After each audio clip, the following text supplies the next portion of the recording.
ఖలిస్తాన్ ఉగ్రవాదులు మరొకసారి రెచ్చిపోయారు. ఇటలీలో గాంధీ విగ్రహాన్ని ధ్వంసం చేశారు. G7 సదస్సు కోసం ప్రధాని మోడీ ఇటలీ వెళ్తున్న టైంలో ఈ దురాఘాతానికి పాల్పడ్డారు. ఈ ఘటనపై విదేశాంగ శాఖ ఇటలీ ప్రభుత్వాన్ని వివరణ కోరింది.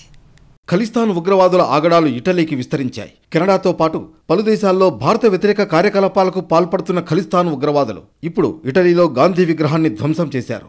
విగ్రహం దిమ్మె మీద ఖలిస్తాన్ అనుకూల నినాదాలు రాశారు. నేటి నుంచి 2 రోజుల పాటు ప్రధాని మోడీ ఇటలీలో పర్యటించనున్నారు. అపులియా ప్రాంతంలో జరిగే G7 సమావేశాలకు మోడీ హాజరవుతారు. మోడీ పర్యటన సందర్భంగా ఈ ఘటన జరగడం కలకలం రేపింది. మోడీ ఇటలీ పర్యటనకు వెళుతున్న సమయంలో ఖలిస్తాన్ ఉగ్రవాదులు గాంధీ విగ్రహాన్ని ధ్వంసం చేయడం ఉద్రిక్తతకు దారితీసింది. ఈ ఘటనపై భారత విదేశాంగ శాఖ తీవ్ర ఆగ్రహం వ్యక్తం చేసింది.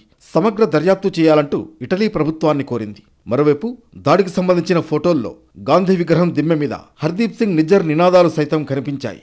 గాంధీ విగ్రహం ధ్వంసం కావడంతో పాటు విగ్రహం కింది భాగంలో ఖలిస్తాన్కు మద్దతు తెలుపుతున్న నినాదాలు కనిపిస్తున్నాయి. ఇటలీలో మహాత్మాగాంధీ విగ్రహాన్ని ధ్వంసం చేసిన విషయాన్ని ఇప్పటికే ఇటలీ ప్రభుత్వం దగ్గర ప్రస్తావించామని విదేశాంగ శాఖ తెలిపింది. విగ్రహానికి ఇటలీ ప్రభుత్వం మరమ్మతులు చేసినట్లు విదేశాంగ కార్యదర్శి తెలిపారు. G7 శిఖరాగ్ర సమావేశం ఇటలీలోని అపులియా ప్రాంతంలోని బోర్గో ఇగ్నాజియా విలాసవంతమైన రిసార్ట్లో జరుగుతోంది. G7 సదస్సుకు ప్రధాని నరేంద్ర మోడీతో పాటు అమెరికా అధ్యక్షులు జో బిడెన్, ఫ్రాన్స్ అధ్యక్షులు, జపాన్ ప్రధాని ఫుమియో కిషిడా, కెనడా ప్రధాని జస్టిన్ ట్రూడో హాజరు కానున్నారు.